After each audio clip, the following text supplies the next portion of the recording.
Next, former Secretary of State Hillary Clinton and HUD Secretary Julian Castro take part in a discussion on jobs, the economy, and urban development. We'll also hear from labor leaders and the mayor of Compton, California at this one-hour event hosted by the Center for American Progress.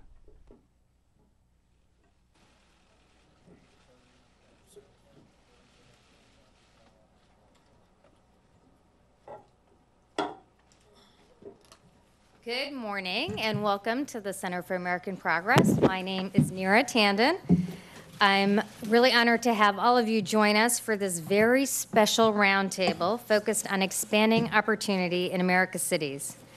We're very proud to co-host this event with AFSCME, a union focused on improving our cities. We're also very fortunate to host such a wonderful group of participants with us today, including former Secretary of State Hillary Clinton. Welcome, Secretary Clinton.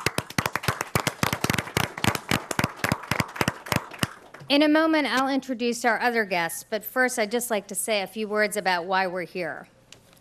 America's cities are the engines of our economy, generating opportunity and prosperity, not only for the people who live in them, but for suburban, rural, and tribal areas as well.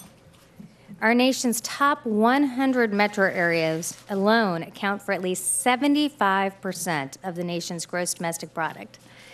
Today, more and more middle-class families want to live in cities. And the more we make that possible, the more our cities and our country will grow. Yet urban areas face ongoing challenges: the shortage of affordable housing, struggling schools, and concentrated poverty. That's why we're here today, to bring together leaders from across sectors to address those challenges with new ideas so today's cities are places families can grow and prosper. Now it's my great pleasure to introduce today's roundtable participants. Secretary Hillary Clinton served as the 67th Secretary of State. Before that, she was also the senator from the great state of New York, representing our country's largest city. Lee Saunders is president of AFSCME, which represents more than 1.6 million public sector workers across the country.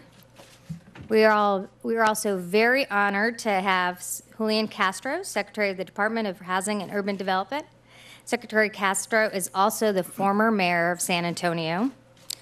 Asia Brown has spearheaded a number of creative urban initiatives as the youngest person ever elected mayor of Compton, California. Glenn Hutchins is co-founder of Silver Lake, a technology investment firm which has invested in many cities. Bruce Katz is a vice president at the Brookings Institution, founding director of the Brookings Metropolitan Program, and an expert on urban competitiveness. Janet Murguia is president and CEO of the National Council of La Raza, the largest national Hispanic civil rights and advocacy organization in the United States. Dixon Slingerland is the executive director of the Youth Policy Institute, which serves more than 100,000 youth and young adults at 125 programs in Los Angeles. Randy Weingarten is president of the American Federation of Teachers, which represents 1.6 million educational professionals. And finally, Beth Williams is CEO of Roxbury Technology Company, a company with mission to give back to its urban community by creating jobs and manufacturing earth-friendly products. So we have a great group of people here today. I'd like to start off the discussion with Lee Saunders. Lee, why should we actually care about our urban areas? Well, first let me thank CAP for coordinating this event, sponsoring it with AFSCME. We believe that this is a discussion that's long overdue.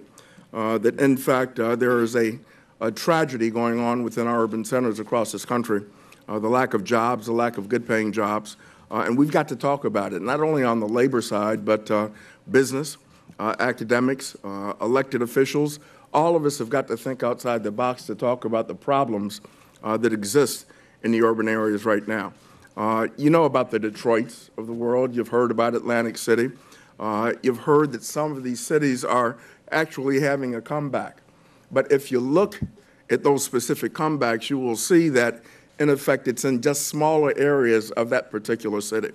And that, in fact, when you go outside of that area, you see a lot of poverty, See a lot of joblessness, problems with public education, with the infrastructure. So we believe that we've got to have a dialogue. We've got to have a conversation collectively, thinking outside the box and saying that our urban areas are the engines of our states for job growth and job creation, and that we've got to pay particular attention to resolving this problem and rebuilding our urban centers across the country. We view this discussion as the beginning, not the end. We believe that this should be a priority not only of the federal government, but it should be a priority, and we should coordinate our activities between the federal, state, and local level to resolve the problem, to provide quality jobs in these urban areas, to provide employment, to provide hope for people who reside in these areas and just want to, they're playing by the rules every single day, and they want to have a chance, and they want to have an opportunity to achieve that American dream. So we're very, very excited about this session, and we're looking forward to having more dialogue on it. Excellent. Secretary Clinton, as I mentioned, you are Senator from New York. You represent New York City. Why should the country care about cities' success or failures? Well, Nira, first, I join with Lee in thanking you and CAP for pulling us together on this, and I thank you, Lee, as well as AFSCME for motivating this conversation.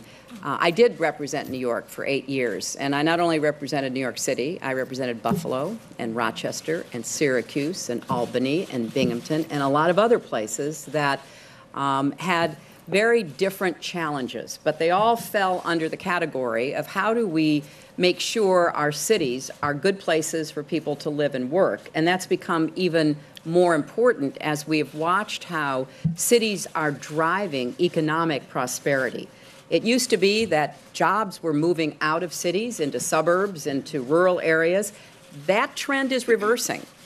So people want to live in cities. There are all kinds of reasons, and there's research I'm sure that we'll hear from Bruce about millennials wanting to live and work in the same place. So cities have always been the engines of prosperity, but now what we're seeing is unless we pay attention and come up with some very creative and I would argue effective solutions based on our past practices, we will not see our cities doing what cities do best. And it goes to Lee's point. A lot of our cities truly are divided. They have a lot of inequality that has only gotten worse. They have some of the most dynamic, well-educated, affluent people in the world, and people who are trapped in generational poverty and whose skills are not keeping up with what the jobs of today and tomorrow demand. So I'm looking not just at what can be done by working across governmental lines, because as Lee said, that has to be absolutely critical, but what we can do in partnership with the public and private sector, and I'm glad that we've got people on the panel who are speaking to that.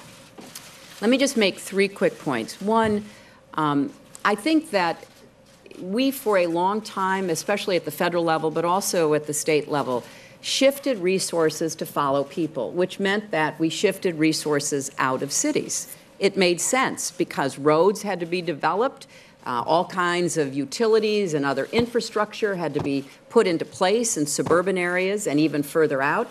I remember having all kinds of conversations as a senator with people who wanted to bring jobs to upstate New York in particular, and they would move out into what they called green areas or clean areas, even though the utilities and a lot of the other infrastructure was actually in the old cities.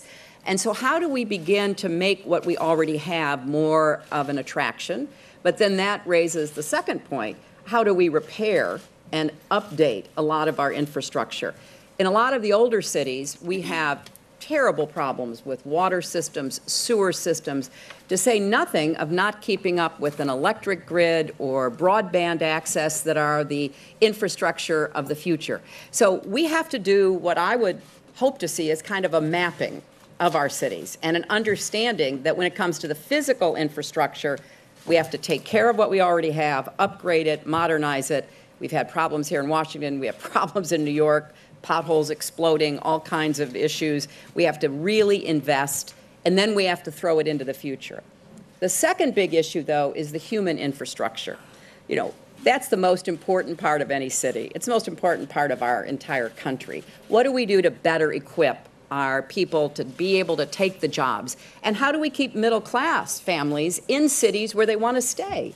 They don't want to leave, but they're being priced out. So we need to do more to fit the human needs with both the potential that people have starting early with pre-K. I'm very much a supporter of what Mayor de Blasio did in New York, trying to create pre-K access for every young child in New York, regardless of who that child is and who its parents are. But we also have to do more on affordable housing and more of the amenities so that families, middle-class families, working families can actually stay in cities and have a place to go. And I want to publicly acknowledge Randy because through a Clinton Global Initiative commitment, the AFT, the AFL-CIO, and the building trades pooled their public pension money to train people to do energy retrofits, energy efficiency. They've now created tens of thousands of jobs. That's the kind of creative work that we can do together, and I'm obviously proud that that CGI was the convener to make that happen.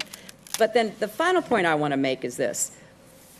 We know a lot about social mobility. One of the biggest issues we face is income inequality combined with wage stagnation. They really go hand in hand. We don't have enough good jobs. We don't have people being placed into those jobs. We don't have enough social mobility.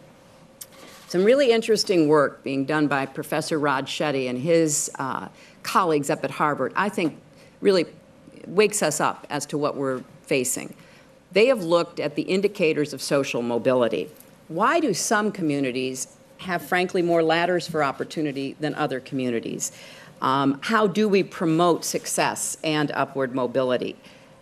It's not only about average income, as important as that is. You can look at cities that, on average, have similar affluence, but people are trapped and not able to move up in one city and are moving up in another. I'll give you two examples. Two cities with similar affluence, Seattle and Atlanta, have markedly different rates of economic mobility. It's not about race. White and black citizens of a city like Atlanta both have low upward mobility. It turns out that places where the fabric of community is strong, with a vibrant middle class, places that are more integrated across class, places with good schools, places with unions, places with religious organizations and civic organizations, help people feel rooted, part of a community, and then being able to pull together all of the aspects that play into upward mobility.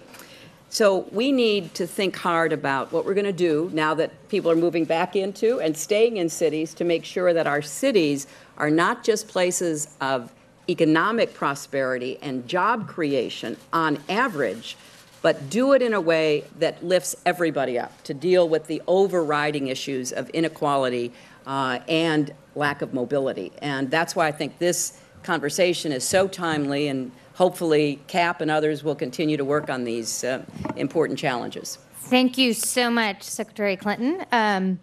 Just building off of your remarks, that Rod Shetty has great data, and Shetty and his colleagues have great data, and we at CAP actually worked a little bit on this issue and found that the size of the middle class actually affects how much social mobility you have in these metropolitan areas, and we did that work with him, and he applauded that work, and I think that's a really important point.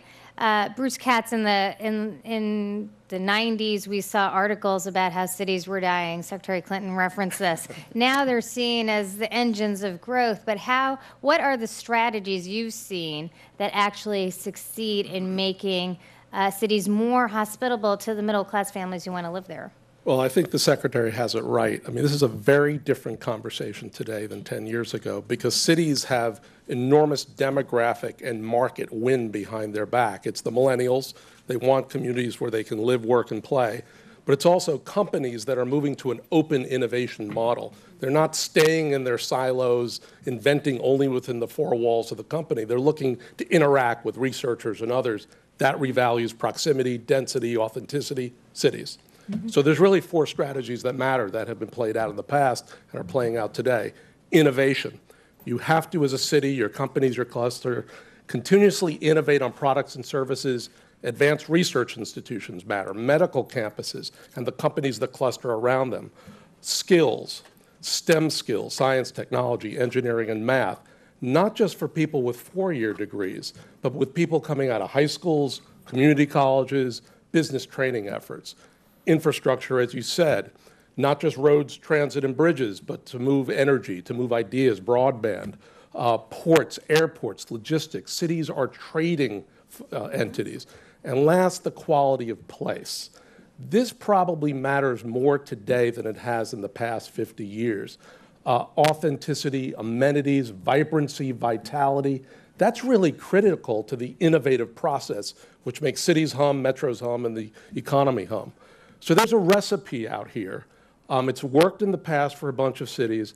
And as we go around the country, what we're seeing is that cities, and not just governments, but really private, civic, union, community, philanthropy, stepping up and doing some really hard work. You go to Louisville and Lexington, they're making manufacturing innovation a priority. You go to Charlotte and Chicago, they're changing their community colleges to equip workers with the actual technical skills they need. You can go to Denver and LA. They're using local resources to build out state-of-the-art transit. And then you can go to the heart of Detroit and to the heart of Buffalo, and you'll see the cities coming back from their cores. It's still a very small landmass, but when you put that innovative economy on steroids, one innovative job equals 5 other jobs. And it really can basically expand out into the neighborhoods if we're smart about skills, if we're smart about education. So there is a recipe out there. It's about collaboration. It's about public-private at its core. It will fundamentally, I think, and we can come back to this, change what the national government does. Because in some cases, the national government really does need to lead. A lot of this advanced research is really coming out of the national government. No one else does the same work on basic science or even applied research. But on skills, on infrastructure, on quality place, the national government needs to be a better partner in the service of city priorities and city vision. So there's exciting work out there, and there is a roadmap for prosperity, shared prosperity. But it does mean that we need to recognize the world has fundamentally changed. Thank you so much. Secretary Castro, I'm going to actually come back to you to discuss what the federal government should do towards a little bit later. But first, I'd like you to talk about your experience as the mayor of San Antonio. You took a number of policies to really address some of these key challenges that we've raised. What worked for you as mayor, and what can we learn from your experience? Yeah, thank you, Neera, and again, thank you to CAP and to AFSCME as well. I think this is a very timely subject. You know, I'm convinced that we're living in a century of cities, and that here in the United States, that America is falling in love again with cities. The Census Bureau estimates that by 2050, we're going to say 80 million new people in our country, and that about 60 million of them are going to live in urban areas. In San Antonio, one of the things, if I had one piece of advice for local leaders around the country, it would be to break through the silos that often exist at the local level. So one of the things that we saw the administration up here doing very early on was an effort called Sustainable Communities that was HUD working with the Department of Transportation, working with the EPA. And we said, hey, I think, you know, what we should do is organize ourselves in a similar way. The city government needs to be talking to the community college district, needs to be talking to the housing authority, to the transit agency, to our electric utility, our water utility. And it is absolutely surprising how often that actually doesn't happen, even at the local level. And when we did that, what we found was that, first of all, there are a lot of resources that are going out there that if they were coordinated in a better way, they could make a bigger impact. So that's money and resources you already have. Secondly, it really allows you as a community to create a long-term vision for lifting up parts of the urban core that are most in need. In our case, in San Antonio, we focused on the east side of the city, one of the poorest areas of San Antonio, and looked at improving the schools, looked at improving the roads, making the neighborhoods safer, ensuring that we had better bus routes to that part of the city. And not only did that help us eventually get, a Promise Neighborhood Grant, a Choice Neighborhood Grant, a Promise Zone, But maybe more importantly, we saw the attendance rates going up at the elementary and middle schools that were there in the neighborhoods. We saw the graduation rate at the high school that was in this area going up. So you start to see, by coordinating and making investments in housing, in education, in safer streets, the actual bottom line on the ground results that you want to see. And that'd be my piece of advice for local leaders out there, is to, the number one thing that you can do immediately is to break through your silos and get into meetings with the community and amongst each other as leaders to look to the future. Thank you so much. Mayor Asia Brown, throughout your career, you've focused on spurring change in disadvantaged communities. What's been working in Compton to foster growth? We've been amazingly busy. Before I became mayor, I was an urban planner and economic developer. And so when I came into office, I brought every sector of government, community, faith-based organizations together, and I introduced the vision that I had for the city. And it really came from hearing what the residents really wanted in their community. And we focused on the tough issues first: public safety and crime. When you think about why do middle-class families flee from inner cities, because they want to raise their kids in a safe environment. And so we established a task force. We brought together every single level of law enforcement. We had labor unions. We had our wraparound services. Every single entity that touched Compton, we came together and we focused on two issues. We focused on eradicating human trafficking, which is a huge issue and impacts 90% of people involved in human trafficking. They're actually minors. We also addressed gang violence through intervention and prevention measures. And through our task force, we split apart and we really focused on, what factors allow these activities to happen in our community. So number one, for human trafficking, we eliminated hourly motel rentals because, let's face it, tourists don't rent motels by the hour.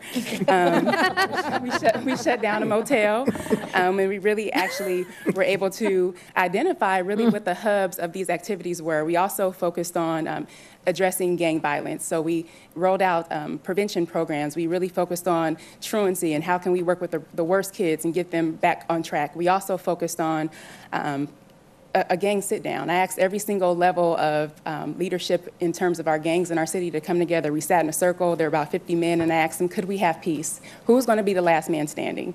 And at the end of the day, I think something came really apparent to them, is that they've been in a cycle. And so they committed to having peace. 8 months later, violent crime is down 40%. Wow. We didn't spend any additional dollars on law enforcement. As a matter of fact, we actually had less law enforcement on the streets. We also focused on creating mentorship programs and bringing in ex-gang members and gang members to actually make them accountable, but also empower them to make their community better. We also focused on the job creation component and tying that to infrastructure. We're a 126-year-old city, and we have to, like many other cities, repair our water lines and our streets. And so I proposed a 1-cent sales tax measure, and we also have sat down with labor leaders and said, okay, how can we make this a group project? And with our community members, they're excited about the opportunity not only to have clean streets, but also to have jobs. And so we're creating the employment development programs now. We have community benefits agreement legislation that I crafted, where 35% of new hires have to be Compton residents. But to boot, we also have employment development programs at the onset of the project so that there can be no excuse that there are not skilled and qualified residents ready. We have done amazing efforts, and it's all through collaboration, and it's really about empowering the stakeholders you have in your community, because I learned that everyone is doing amazing things, but they're in their silos. And so we came together, can we just do a few great things together well? And we've seen phenomenal results. And lastly, I think that when we focus back on people, when we think about what America is and really the pride of really being an American, it's really about having strong people, and strong people build strong families build strong communities, and thus we'll have a robust nation. And so we are just focusing on the basics in the city of Compton, and we've had tremendous results. And it's an honor to be here. Thank you. Thank you so much. That's very inspiring. Beth Williams, you're a CEO of a company that actually also does a similar thing, right? You're hiring people. You have 10% of your hires have a criminal record. What if you have a particular goal of revitalizing your community as you do business? What has helped enable you to grow your business and be so mission focused? Well, first I'd like to thank you for having this conference and inviting me. I feel like, wow. But now I kind of see, after listening, what I represent. And I represent that group, that community that we're talking about that needs to be revitalized. We're seeing tremendous revitalization in certain pockets of the cities, but there's certain pockets that are truly being left out and have historically been left out. So basically, my company's growth really has been focused around, green technology, and really has benefited from the corporate diversity programs and people wanting to spend X number of dollars with minority and women business. But at Roxbury, we work every day to increase employment opportunities for the low-skilled labor force who are often trapped in that circle of poverty, as we talked about. And they have no real clear path out. And when we think about it, this isn't new. America's cities were built on manufacturing. Immigrants came here, got jobs, were able to build skill sets, and then move on, get a house. The American dream, just as you just said, people just need opportunities. And we have proudly supported CORE reform, which is the criminal offenders record reformation.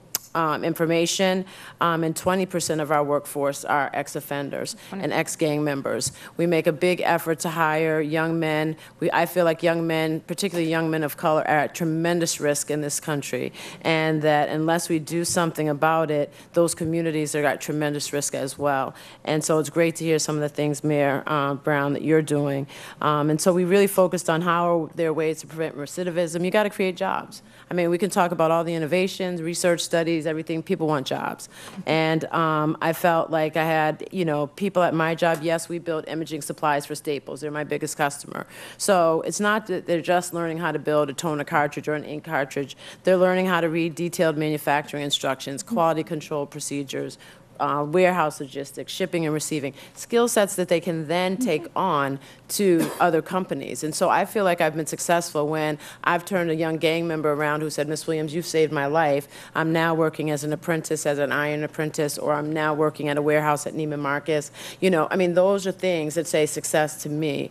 And and we've really made a positive impact. We made manufacturing happen in the inner city of Boston. And the value of those companies like that and bringing those partnerships together between corporate and small businesses and minority businesses that have the capacity and the ability to do that is that you create a primary business, if you will, that feeds the secondary business, the main streets. So when my folks go to lunch, my 75 employees, they go to eat at the bodegas and the restaurants in that area, the nail salons, the hair salon. I mean, so it's sort of that's what revitalization means. And someone asked me in our debriefing room, how do you get your people? And it's word of mouth. I cannot tell you. We live in a labor surplus. The name has changed so many years throughout the past, since the 70s, affirmative action, hub zone, labor surplus. But there's tons of workers that we have that just want jobs. And when they heard that anywhere I go, if I say I hire ex-offenders, oh my God, my cousin, my brother, can they come fill out an application?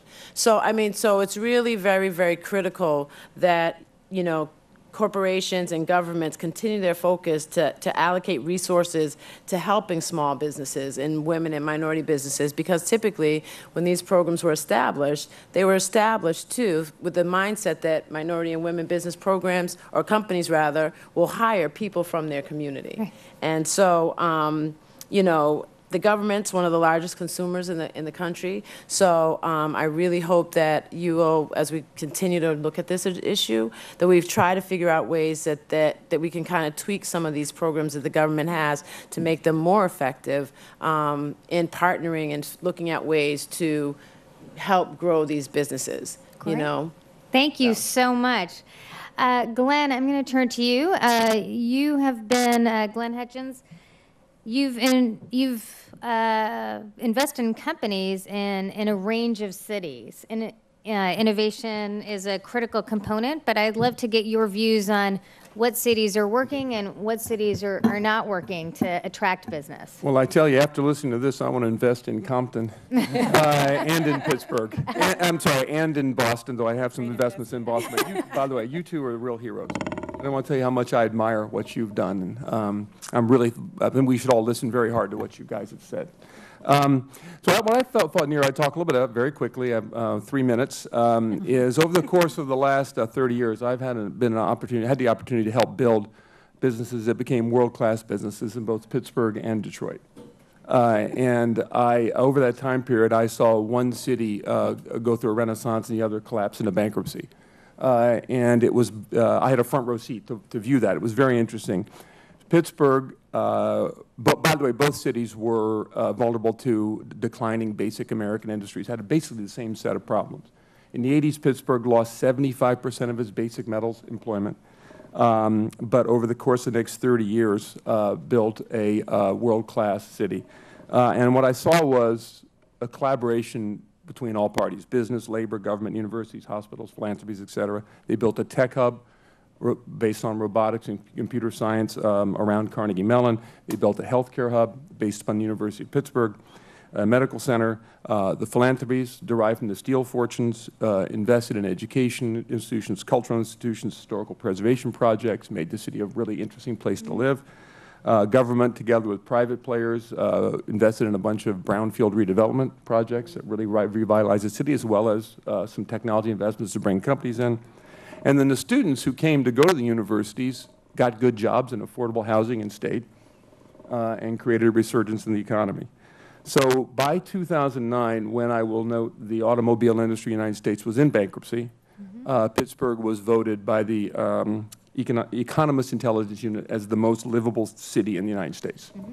Right? In contrast, in Detroit, which had the very same set of challenges, decline of a major industry, loss of high-value taxpayers and businesses from the city, collapse of public revenues, massive increase in city obligations, pension, health care as a result of the declining tax base. Responded, what I observed the response was based upon a culture of contention rather than one of collaboration. I often thought that it came out of the historical relationship between the largest industry in the community and its labor base, but it seemed pervasive across the community. It was what I observed was a zero-sum exercise in a dispute over dwindling resources. And the capital, and I mean capital defined very broadly, financial capital, human capital, intellectual capital, all migrated away from the city. Notably, as Bruce has taught me over the years, to Ann Arbor, a very, very nearby place that flourished at the same time as Detroit was in decline. And the lesson I took from that is you can have a collaborative approach and a forward thinking point of view, or you can find yourself mired in old disputes that you're relitigating in a culture of contention. It seems pretty straightforward. It seems also, as I've learned more about Detroit these days, that post-bankruptcy, its leaders are focused on that, understand that lesson, and finally have had the purgative exercise of the bankruptcy and are getting to it. But it's a lesson that we have to learn and relearn. And as a business person, there's only so much we can do. We can thrive in the cultures of collaboration, and we can succeed in the cultures of contention, but it's a lot easier to succeed elsewhere. I hope some folks in Washington will take note of the culture of contention. I'm talking about local, not national politics. Collaboration. No, it's my words, not yours. Randy, I wanted to ask you about something that Glenn mentioned, which is human capital. That's a capital resource as well. And we've heard throughout this discussion the importance of attracting business and growth is from the human capital potential. Bruce has really referenced that as a high point for cities. What are strategies to make sure that our schools are developing kind of the human capital of tomorrow? In 3 minutes. You can take a fourth minute. It's absolutely doable to create these kind of human, can you hear me? It's absolutely doable to create these kind of human capital strategies. The real question is, how do we do it for every child? The real question is sustainability and scalability. And so let me just start with this. 3 districts really quickly. District on a brink of collapse, community fighting its way back from a recession, Lawrence, Massachusetts. Could have closed schools, but instead decided with a new superintendent to focus on a strategy of, this will sound familiar to both Glenn and to Secretary Castro, everybody's been talking about this, engagement, intervention, collaboration. Working with teachers and working with parents, working with kids. And in 1 year, and I don't want it to sound like it is, going to be, that this is going to happen every single year, but they turned around schools so that, in Massachusetts, they had a 5 or 10 point increase in school scores in 1 year. Second, school with health and dental care, social workers for students, families, guidance counselors, support for housing, early childhood, settings, you say this is a school system? Yes. Cincinnati. Half the schools are community schools. The schools have become centers of community, and what we've seen is that Cincinnati is the highest performing district in Ohio. As Secretary Castro said, breaking down the silos, and it was done economically well. Third, and this gets to the whole point about cities, think about a school where kids got to learn on the water, a school where students work with their hands, building and operating boats, harvesting oysters, designing submersible vehicles, and diving underwater. Yes, I know it is your husband's favorite school in New York City. This is the New York Harbor School. It's one of hundreds of career tech ed schools that dot not only New York City, but the landscape. And this is what's so important about these schools. When you align the work that's in a community, just like you just talked about in terms of manufacturing, we're doing this in Pittsburgh as well, Peoria, Illinois, when you align manufacturing or the other kind of skills, the employers that are in a city, and the high schools and community colleges, you create this amazing robustness in terms of that pipeline.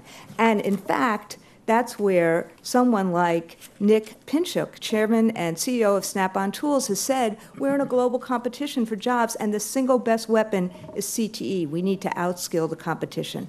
Now, why do I start with these three, and then I'm going to end? Because if we know we can do it, then we need to make these the norm, not the exception. And if we want to help all kids, the way we have to do it, to borrow the phrase that the secretary used many years ago, it takes a village, because economic and educational policy have to go side by side. And even though it's not an urban setting, we learned this in McDowell County, West Virginia, where we are actually building housing, trying to create jobs, the 8th poorest county in the United States, while at the same time working as our union with folks in San Francisco to build housing there. It is this public-private partnership where we are collaborating as opposed to simply engaging in conflict. We can do it, but if we don't have we can do it in this ad hoc way. If we don't have, as Lee said before, the kind of intervention and strategies that promote this all throughout the country, they will still be outliers as opposed to the norm. Fantastic. Thank you, Randy. Randy's really talking about place-based strategies in essence, right? Matching up human capital with economic development is this sort of place-based strategy. Dixon, I wanted to talk to you about how a number of urban areas are facing these issues of inferior housing, poor health, failing schools. And one of the initiatives that the Secretary Castro talked about was promise zones, which is really looking at the fact that today research shows that a person's zip code has more to do with their life expectancy than their genetic code, right? So how do we really directly address what's happening to the individual in that community? Promise zones is one of the initiatives. Can you tell us how that helps tackle some of these challenges and what you're seeing from your experience? Thanks. And I want to echo what an honor it is to be part of such a distinguished panel this morning. I think, as we've already heard, there are a host of collective impact initiatives going on in urban communities across the country, really a modern-day war on poverty. And the federal government's playing a major role in this work. We're thrilled in Los Angeles to be at the forefront of these efforts to break the intergenerational cycle of poverty through a place-based approach. So targeting specific geographies, in our case, a community with about 200,000 residents, and really saturating that community with resources. Our nonprofit, the Youth Policy Institute, happens to be the only agency in the country that's been awarded all 4 of the White House signature initiatives around neighborhood revitalization. That's the Los Angeles Promise Zone in partnership with the city, which we've heard about. That's the Promise Neighborhood, which is modeled on the Harlem Children's Zone. There are now 12 Promise neighborhoods in the U.S., Choice Neighborhoods out of HUD, and the Burn Initiative out of Department of Justice. And I'm pleased to announce that in the last 2 years, $100 million in new targeted federal investment has come into the Los Angeles Promise Zone from 7 different federal agencies. And these aren't big budget capital projects or loans. This is $100 million in programmatic funding for a specific community. What we're learning on the ground is that there's no silver bullet for these urban challenges. You have to do everything and you have to do it well. In our case, that's a focus on the continuum from cradle to college and career with high quality schools and early education and wraparound services for youth and families, targeting disconnected youth who've dropped out of school and don't have employment. All of that needs to be part of a cohesive strategy. And it has to be results driven. We have a common data system that all our partners within the community use so we can track these outcomes over time. And I think you've got to have everybody at the table. In LA, we're lucky the Annenberg Foundation has put together something called LA in Sync to bring local philanthropy in to align with and support these public sector initiatives. Finally, I just want to add, and it's exemplified in this panel today, that leadership is really critical. We have a fantastic mayor in LA, Eric Garcetti, who's a big believer in this approach, who's innovating and restructuring at the city government level. And none of this would have happened if the Obama administration hadn't taken on what I think is a Herculean challenge of getting federal agencies to collaborate, to break down silos, to better support place-based work in communities like LA. Honestly, I think it's the best kept secret of the last 6 years here in DC. So we're just so happy to be a part of it and happy to be here today. Thank you so much. Janet, I want to come to you. One of the areas that we've really seen take off is Latino entrepreneurship. It's grown immensely over the last 15 years, and we know from research that Latinos actually, more than other groups, want to stay in cities. How do we harness that energy as part of an economic development agenda for the future? Sure. It's a great question. Latinos are entrepreneurial, and we're clearly punching above our weight when it comes to small business, the small business area. And, you know, the facts show that there are more than 3 million Hispanic-owned businesses in this country, generating more than $1 trillion into our economy. And 1 of every 5 new entrepreneurs is Latino, and Hispanic women-owned businesses are leading the way. Latinas are the fastest growing segment of the small business owner community. But many times they're doing that out of sheer grit and will, and yet there's still not enough support and services to help keep these small businesses sustainable. And the theme that we've heard already today is really one that absolutely needs to be reinforced. And one area and group of, a sector that I'd like to highlight is that community-based organizations. They are doing so much to pitch in and collaborate with those community colleges and with the businesses, the larger businesses, often with the chambers. For us, it's going to be essential that community-based organizations who know these communities, particularly in the Latino community, can help give them the transitionary skills, can help give them that support that they need so that they can have that access to capital. And a lot of times it doesn't take much. Secretary Clinton knows, Maria Otero was your deputy secretary. She was part of a great model with Acción International. Well, there's an Acción in Texas, and there's even now a new spinoff called Lyft that is helping many small business owners, particularly across different sectors. They're doing it by using this model that we've talked about, breaking down the barriers that are often there and the silos.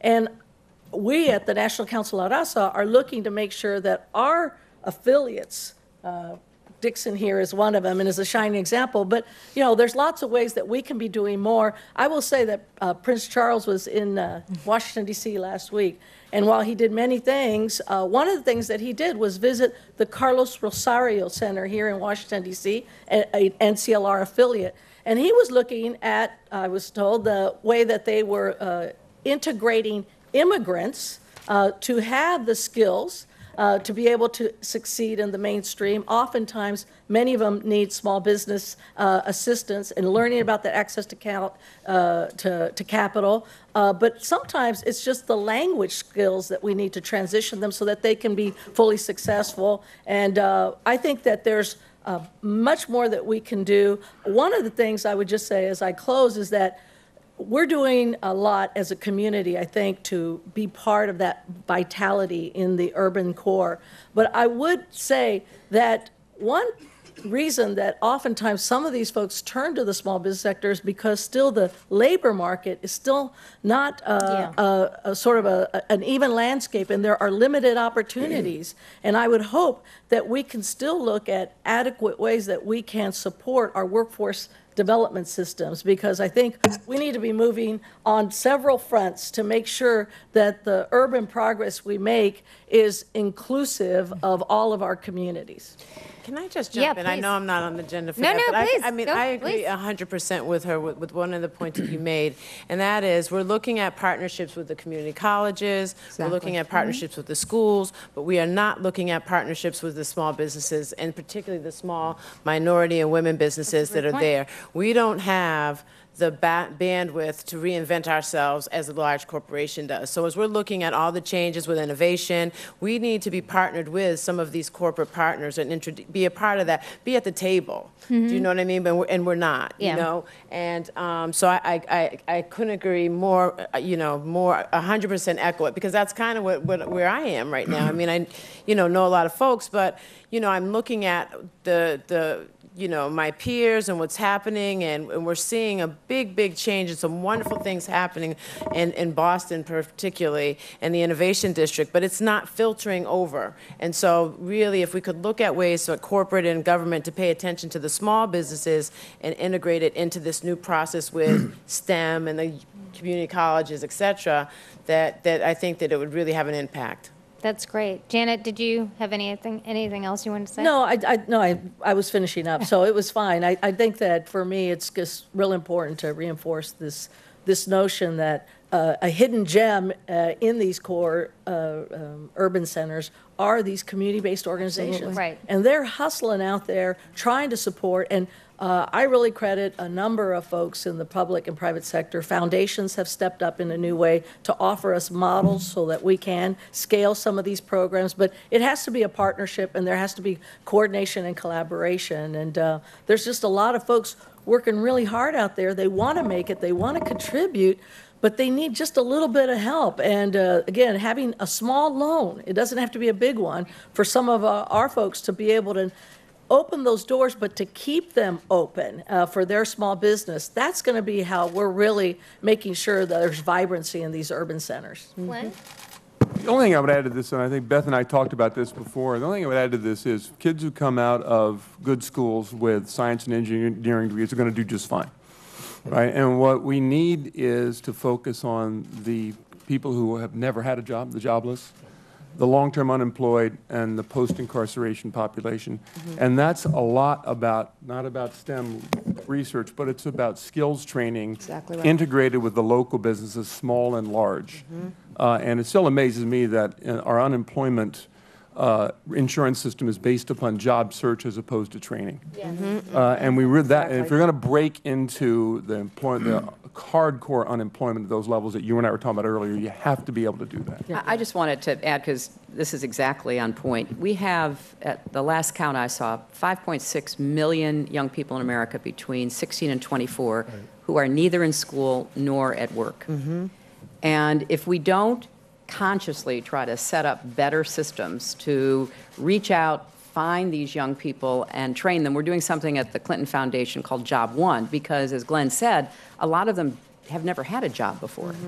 And so they don't have the hard skills, but they also don't have the soft skills. And so part of the challenge is working with companies that will do exactly what you're saying, and that is, Beth, to make it possible to have these entry points where companies with, I think, either already existing government support or revamped support for skills training will coordinate. I mean, it's the other thing that Germany does is, instead of an unemployment system, they have a wage subsidy system. So you don't let people go in the first place. And I think that there are lots of creative ideas, both in our own country that are being tried and elsewhere in comparable economies.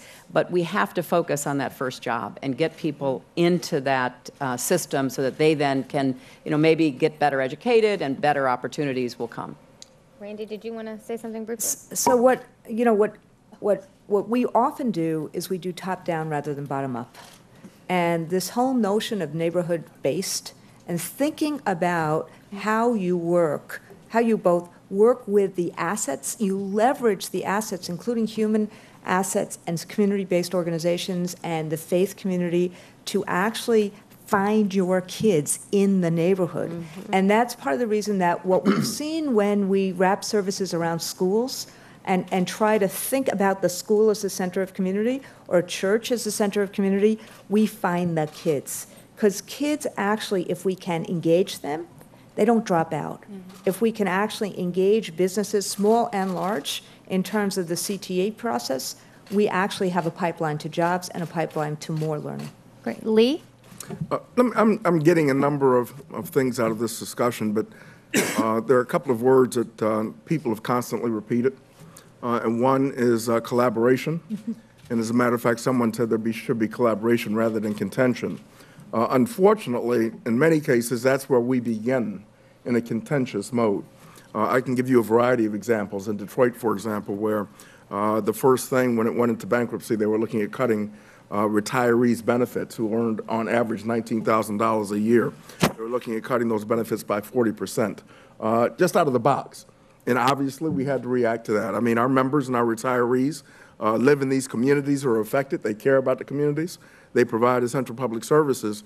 But rather than starting off in a contentious mode, it seems to me that there are enough examples that we've talked about here this morning where we can collaborate and we can bring all of our community together, whether it's the nonprofit community, the small business community, government, labor, elected officials, corporations, and we can sit down and we can creatively talk about resolving these problems. And I think that's what's missing in many cases. I mean, we've got to bring this discussion together and bring everyone at the table so we can honestly have dialogue about how we can rebuild our structures, the infrastructure, our educational system, provide decent housing, provide quality jobs in these areas across the country. And there are examples that are out there. People are doing it, but we've just got to talk about it and put it into a plan, a strategic program, a strategic plan to get the job done. Great. Bruce, did you want to touch on that and some ideas for us to go forward? Yeah, there's a great phrase by Governor Hickenlooper, collaborate to compete. And if there's any place that's probably more collaborative than any other metropolis in the United States, it's Denver, because they were flat on their back in the early 80s. Yeah. And the city and the suburbs came together. They invested back into the downtown. The suburbs invested at the downtown because they knew they needed a vibrant core. And you fast forward 25 years later, they're building 122 miles of light rail transit with primarily local resources. So success goes to success goes to success. The only thing I would just say is if you put your STEM economy on steroids, I mean, every job in the STEM economy yields another 5 jobs. Some that support the STEM economy, some that just are basically in the retail and consumption and housing sector. So in many respects in cities, there really isn't a difference between the STEM economy and the non-STEM economy or between downtowns and neighborhoods. I mean, these are unified communities, essentially. And I would just argue going forward, we need to think about stoking the fires. You go to downtown Detroit, you go to downtown Buffalo or downtown St. Louis, we've got to focus even more on supercharging those innovation economies because the yield, the multiplier effect, is really off the charts for people living in those neighborhoods. Then we got to connect them, as Beth is talking about. Can we call it STEAM, not STEM? STEAM is perfect. I mean, and put the arts in there too? Arts are critical. STEAM, not STEM. I like that. Just building on that, Moretti and others have research on how higher educated folks in cities actually raise the wages for everyone from folks who never went to high school. So it's one of those parts of one of those strategies. So, Mr. Secretary of Housing and Urban Development, I'm gonna start to close with you. From this conversation, what are the strategies we can really learn from to go forward, and what are you working on at the federal level to support these local efforts? Yeah, it's been a wonderful conversation. I think great points made all around. I got elected to the San Antonio City Council when I was 26, just last year. in fact. And I remember that early on, we were trying to make a decision about where to put the limited resources that the city had every year for street maintenance and repair. Basic thing that happens in cities all the time. And at one of the neighborhood association meetings, I ran into a woman who came up to me and said that they had been waiting in their neighborhood for many years for sidewalks to be created on their street, and that it meant something to her because her mother, this was an adult woman, her mother that was elderly had diabetes, and the doctor had advised her mother to walk, to try and walk to help out with her health condition, but she couldn't do that because there were no sidewalks, and there were also dogs in the neighborhood that would harass anybody that tried to walk by. And for me, as a policymaker, it drove home this idea that all of these things that we do are connected in terms of policy, whether it's infrastructure, it's health, it's economic development, or housing. So the best things that we're doing, I believe, out there are really bringing all of those issues together. Investing in brain power and skills, ensuring that there's good quality affordable housing, making sure that cities are safe. At HUD, we're celebrating 50 years this year. And one of the things that we're most proud of are our place-based initiatives. So choice neighborhoods that built on the work of Hope 6 from 20 years ago that says it is about housing, about education, about safety, about sustainability. Same thing with promise zones, promise neighborhoods. I believe that we need to do more of that in the years to come to lift up the urban cores of communities out there that have been struggling, but at the same time, as was noted at the beginning of the conversation today, those top 100 metros make up 75% of our national GDP. And in this 21st century, as the United States finds itself in an unprecedented competition for jobs and investment with nations that are rising around the world, we need more than ever for those cities to excel. And I think that we can do that if we collaborate, but also think of the policy in a way that blends all of those areas. Thank you so much. Lee, closing thoughts? Well, let me just once again thank you for what you've done as far as pulling this together. You've gotten a good amount of recommendations and suggestions, so CAP should be able to resolve this problem by tomorrow. Our report's coming out tomorrow. Let me just say this, and this is what I'm getting out of this, and again, this is just a discussion that I believe is a beginning. We should continue it, and AFSCME is committed to that. But let me just highlight a couple of things that I've heard constantly today. One is that jobs are the key to rebuilding our cities. Good jobs are at the root of all the other social and economic challenges that really must be addressed across the country. So that includes improving education and establishing pre-K programs, investing in public safety, addressing health disparities, and preserving affordable housing. Here's something else that I heard today. We cannot gentrify our way to a better tomorrow. Every community has got to be included in this discussion, and every community has got to have the opportunity to advance and to make a better life for themselves and their families. And we need to invest in our infrastructure across the country. And we're going to need help. We're going to need some resources coming from the federal government, but also from the private sector to do just that. I really am excited about this endeavor that we're undertaking. I think that this is the right thing to do. It's an important thing to do. We have the examples of where we can be successful all across the country. The trick is going to be to pull those examples together and to bring people together rather than continuing to fight and argue with one another, and talk constructively about how we can rebuild the urban centers across this country. So thank you, Nira. Thank you. Secretary Clinton, closing thoughts? Well, amen. I think I love sessions like this because it's really nice to get back into an evidence-based discussion about what works and what doesn't work, and to try to learn from examples that I think can teach us all a lot of lessons. And that to me is the most important takeaway.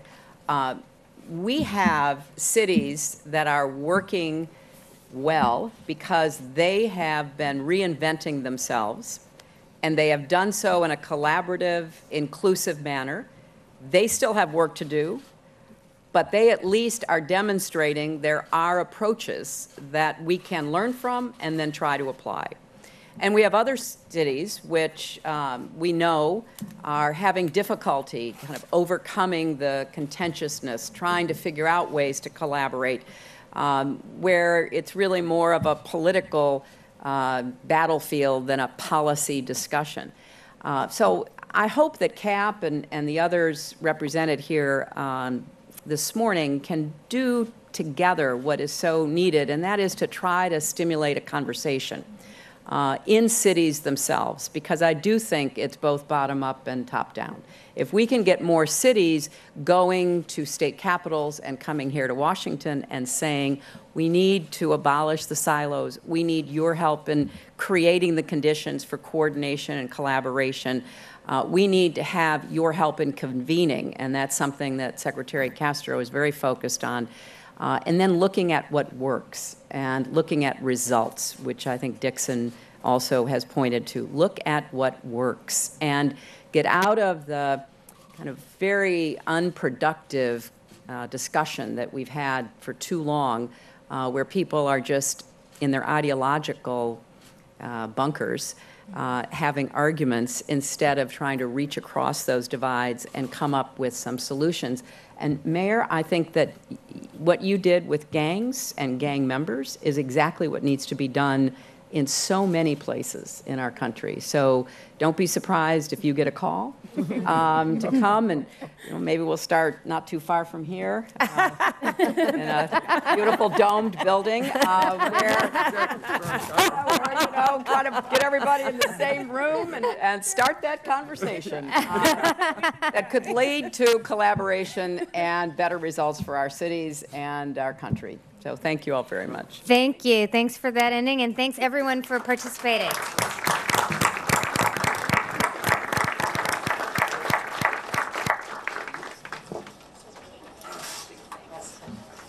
Great job. Nice.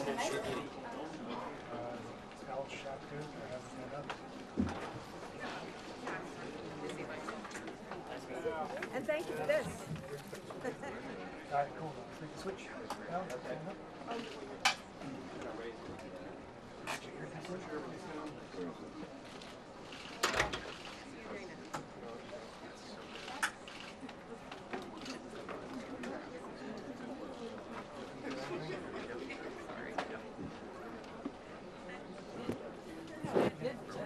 That was like the line of the day.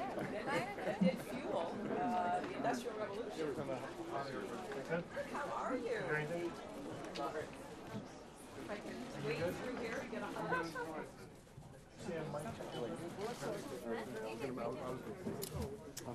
I would really love that. Yeah.